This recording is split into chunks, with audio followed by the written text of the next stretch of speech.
जाति जनगणना के मुद्दे पर आपसे बातचीत करने के लिए ये पत्रकार वार्ता बुलाई है। पिछले 3-4 दिनों से जाति जनगणना को लेके भारतीय जनता पार्टी बहुत उत्साहित है और विपक्ष के भी दल उनके इस फैसले का स्वागत कर रहे हैं। निश्चित रूप से जाति जनगणना होनी चाहिए, इसमें कोई दो मत नहीं।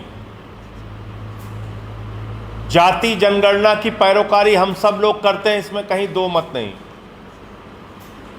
लेकिन भारतीय जनता पार्टी की जो मानसिकता है और जो उनका ये अचानक यू टर्न हुआ है, इसके पीछे का कारण क्या है? जाति जनगणना के खिलाफ भारत के प्रधानमंत्री ने कहा कि जो लोग जाति जनगणना की बात कर रहे हैं वो पाप कर रहे हैं। प्रधानमंत्री ने कहा कि सिर्फ 4 जातियां होती हैं, 4 जातियां, जिसमें उन्होंने गरीब, युवा, महिला, इन सब की बात की। योगी आदित्यनाथ जी ने जाति जनगणना के खिलाफ खुलेआम बोला। गडकरी साहब ने तो उससे भी एक बातें आगे 1-2 हाथ जाके बोला कि जो पूछेगा जात उसको मारेंगे लात। पूरी बीजेपी इसके खिलाफ थी। अनुराग ठाकुर ने सदन में जाति जनगणना का विरोध किया, सारे सांसदों ने किया। तो अचानक ये जाति जनगणना का फैसला कैसे हो गया? अचानक जाति जनगणना कैसे याद आ गई? इसके पीछे 2 प्रमुख कारण हैं। नंबर 1, पहलगाम की आतंकवादी घटना से देश का ध्यान भटकाना, और नंबर 2, बिहार के चुनाव में राजनीतिक लाभ लेना। इसके अलावा इसका कोई मकसद नहीं। क्योंकि अगर जाति जनगणना की आप बात कर रहे हैं तो आपको यह पूछना पड़ेगा कि 10 साल में हिंदुस्तान के SC, ST, OBC के साथ मोदी जी की सरकार ने क्या किया।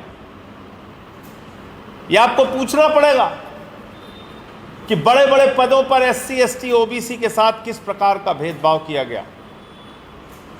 और मैं अपना नहीं, भारत की सरकार का, उनके मंत्री का दिया गया बयान आपके सामने में पढ़कर बताना चाहूंगा।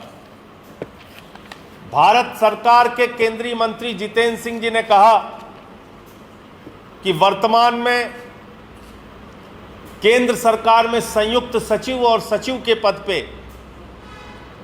यानी कि ज्वाइंट सेक्रेटरी और सेक्रेटरी के लेवल पे 322 अधिकारी हैं, जिसमें 16 SC है, 13 ST है, 39 OBC है और 254 सामान्य वर्ग के लोग हैं।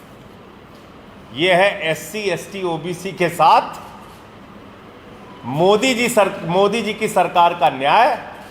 सेक्रेटरी और ज्वाइंट सेक्रेटरी के लेवल पे 254 सामान्य वर्ग के लोग हैं, 39 OBC हैं और 13 और 16 SC, ST हैं। इसके अलावा केंद्रीय विश्वविद्यालयों की अगर आप बात करें तो केंद्रीय विश्वविद्यालयों में 82% पद शेड्यूल कास्ट के खाली हैं।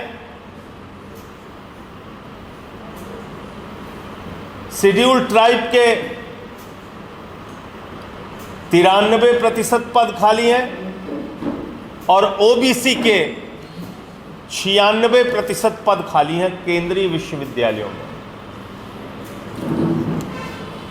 इसके अलावा हाई कोर्ट के जजों की बात अगर हम करें, जहां पे आरक्षण की व्यवस्था नहीं है, जहां कोई आरक्षण की व्यवस्था नहीं है, जहां सरकार का इतना तो हस्तक्षेप है कि भाई जब आप जजों की नियुक्ति कर रहे हैं